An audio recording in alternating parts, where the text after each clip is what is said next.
Applied cybersecurity at USW is about getting that hands-on practical skills, and we really do put you through your paces and put you out there into the real world and get you ready for the workplace. So our Applied Cybersecurity course is part of the National Cybersecurity Academy, which is the first of its kind here in Wales. The underpinning ethos of the Academy is that we work really closely with industry. So everything that we do here is built around what you'll be doing, what you're expected to do once you're outside in the real world.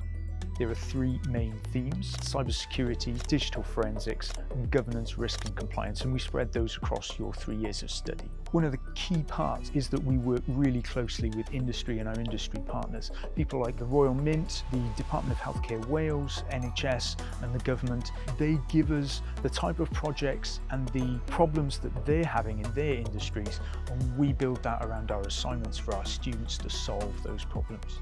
We have some incredible facilities here at USW Cyber, specialist labs, digital forensics. All our PCs are custom built. We also have our own specialist security operations center.